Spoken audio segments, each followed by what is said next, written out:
Fala, meu primeiro ano. Tudo certo com vocês? Galera, eu estava aqui pensando, buscando algumas imagens legais para colocar para vocês e achei esse mapa conceitual. Achei ele muito legal e fácil de entender o assunto que nós vamos tratar hoje: formas do relevo terrestre. Nós já trabalhamos a estrutura geológica, bacias sedimentares, maciços antigos e dobramentos modernos. Agora trabalharemos as principais formas de relevo, beleza? Quais são as quatro principais formas de relevo? Deixa eu pegar aqui: montanhas, planaltos, planícies e depressões. Professor, e o vale que está ali? O vale, ele é uma subcategoria de relevo, é uma subcategoria de planalto. Eu vou explicar posteriormente um pouquinho disso, mas nós vamos focar nessas quatro principais formas de relevo.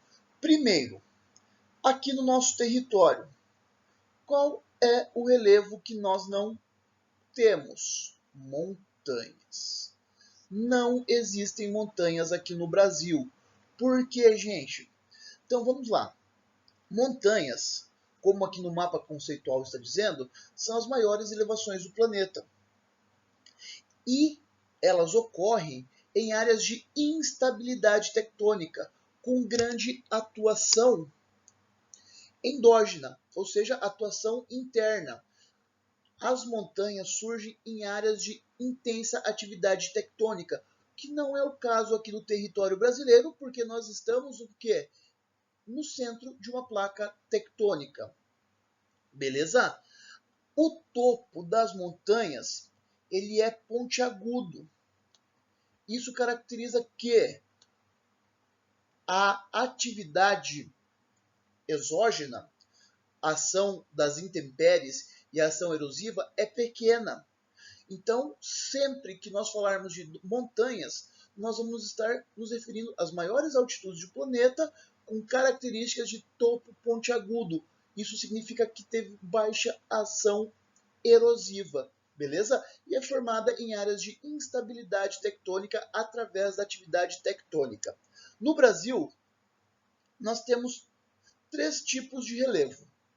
Nós vamos encontrar os planaltos, beleza? Deixa eu colocar aqui. As planícies, deixa eu passar, e as depressões relativas. Porque as depressões, quando a gente fala em depressões, nós nos referimos às áreas mais rebaixadas do relevo, mas ela é dividida em duas categorias. Temos as depressões relativas e as depressões absolutas. Vou falar primeiro da depressão relativa, que é o tipo de depressão que nós temos aqui no nosso território. É um relevo, olha aqui mostrando, é um relevo mais rebaixado que as áreas ao seu entorno, beleza? Aqui, os processos erosivos superam os processos de depósitos os processos de depósitos de sedimentos. A depressão relativa está acima do nível do mar, porém abaixo das áreas que a circundam, beleza? E possui várias inclinações. Já a depressão absoluta, até vou marcar com outra cor aqui, vou marcar com verdinho, ela não vai ter aqui no Brasil. É uma região... Ai, marquei com azul errado, calma aí. É uma região que está abaixo do nível do mar, primeiramente, beleza? E é formada também por processos erosivos, porém com altitudes negativas, beleza? Passamos para planalto. A superfície pode ser relativamente plana ou ondulada, beleza? Com paisagem acidentada, ou seja, com várias escarpas, mesetas, etc. São altitudes elevadas. É maior do que as planícies, obviamente, porém menor que as montanhas. O que difere montanhas de planaltos? Os planaltos estão em áreas de estabilidade tectônica. beleza? Ou seja, o processo de ação de intempéries e ação erosiva, ou seja, a ação exógena é superior à ação endógena, beleza? E obviamente que os planaltos fornecem sedimentos às áreas mais baixas. E esses sedimentos são transportados de que maneira? Através da ação da água e vento. Planícies. As planícies são áreas relativamente planas ou levemente onduladas. E aqui tem uma característica. Nas montanhas, nos planaltos e nas depressões, a ação erosiva é maior que a ação de depósito de sedimentos. Já na planície é o contrário. A ação de depósitos de sedimentos é maior do que o processo erosivo. Então é um relevo pouco acidentado, próximo ao nível do mar. Existem 3 subtipos de planície. Planície lacustre, próximas a lagos, planícies marítimas, próximo a mares e oceanos, e planícies fluviais, que estão próximas aos rios. O vale, como eu coloquei aqui, ele é uma subcategoria do planalto, beleza? E ele representa uma depressão encontrando-se entre 2 encostas e normalmente apresentará um curso de água na sua porção mais rebaixada. Esses são os 4 principais tipos de relevo. Beleza, galera? Relevos continentais. Aqui nós temos as principais formas de relevos submarinos. Porém, entretanto, contudo, todavia, eu vou trabalhar somente com a plataforma continental e o talude continental. As dorsais e dorsais mesoceânicas, beleza? Primeiramente, a plataforma continental. As plataformas continentais nada mais são do que uma extensão do nosso continente, tendo profundidade aproximada de 0 a 200 metros. A sua extensão e largura varia, principalmente devido à ação tectônica, beleza? É a forma de relevo oceânico mais rentável economicamente falando, porque aqui nós temos atividades de pesca, turismo, além da extração de petróleo. O talude continental, gente, ele surge posteriormente à plataforma continental e varia até 5.000 metros de profundidade, beleza? Em algumas regiões, o talude continental formou umas linhas de ilhas vulcânicas que, em processo de erupção, formaram conjuntos de ilhas, por exemplo, o Havaí, beleza? As dorsais mesoceânicas são cadeias de montanhas. Epa, essa cor aqui não ficou legal. São cadeias de montanhas embaixo da água. Se formam através da atividade tectônica e do derramamento de magma, beleza? Sendo a dorsal mesoatlântica a mais conhecida. E além disso, nós temos as fossas oceânicas, que são regiões formadas através das zonas de subducção, quando uma placa continental colide com uma placa oceânica. A placa continental, por ser menos densa, ela vai enrugar e soerguer. Já a placa oceânica mais densa, mais pesada, ela vai em direção à astenosfera. As rochas em contato com o magma derretem, porém um buraco de grande profundidade é formado nesta ação de entrada da placa oceânica para a astenosfera, formando as maiores profundidades do planeta, as fossas oceânicas, que variam entre de 7 a mais de 11.000 metros. Beleza, galera? Vamos lá. Agora, eu vou falar um pouquinho com vocês do relevo brasileiro. Primeiramente, falando em relevo brasileiro, o relevo é o nome dado ao conjunto das formas mais variadas da Terra, beleza? Podemos afirmar que o relevo é o modelado da superfície terrestre? Obviamente sim. Por que o relevo é modelado da superfície terrestre, gente? Porque a parte externa do planeta ela é mudada constantemente através de ação erosiva da água e vento. Por isso, o relevo é o modelado de formas da superfície do planeta. E o Brasil possui grande diversidade de formas e estruturas do relevo, tendo no seu território planícies, planaltos e depressões. E mais uma perguntinha para vocês. Por que o relevo brasileiro não apresenta formas oriundas da atuação dos agentes internos, tectonismo e vulcanismo? Por quê? Simples, porque o Brasil encontra-se no centro de uma grande placa tectônica, não tendo atividade tectônica no seu território. Atividade tectônica intensa no seu território, beleza? Aqui é interessante.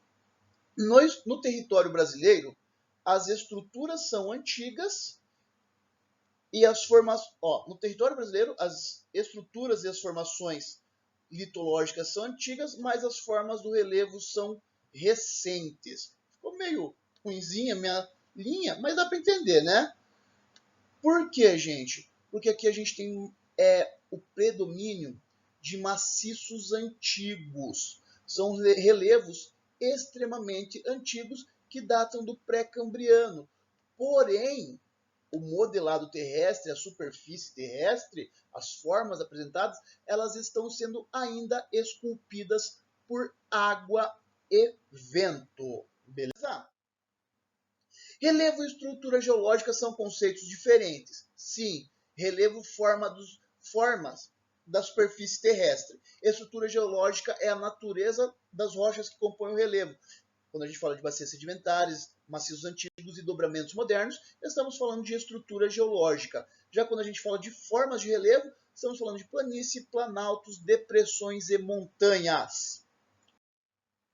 E o Brasil tem 3 principais classificações do relevo. A primeira é de 1940, Haroldo de Azevedo. Aqui ele simplesmente definia o relevo através de cotas altimétricas. Ou seja, o Brasil só tinha planícies e planaltos. Os planaltos eram relevos com mais de 200 metros de altitude e planície relevos com menos de 200 metros de altitude, sendo que o Brasil foi dividido em 8 unidades de relevo com predomínio dos planaltos. Beleza? Aqui é a classificação de Haroldo de Azevedo. Planalto das Guianas, planície amazônica, planalto central, planalto atlântico, planície costeira, planalto meridional e planície do Pampa. Aqui, mais de 200 metros. Vou colocar aqui, mais de 200 metros, mais de 200 metros, mais de 200 metros, mais de 200 metros. Essas regiões aqui, menos de 200 metros. Foi dessa forma que Haroldo de Azevedo, obviamente num período que nós não tínhamos tecnologia, definiu o relevo brasileiro. Já em 1958, Aziz Absaber propõe uma mudança na classificação do relevo brasileiro. Beleza?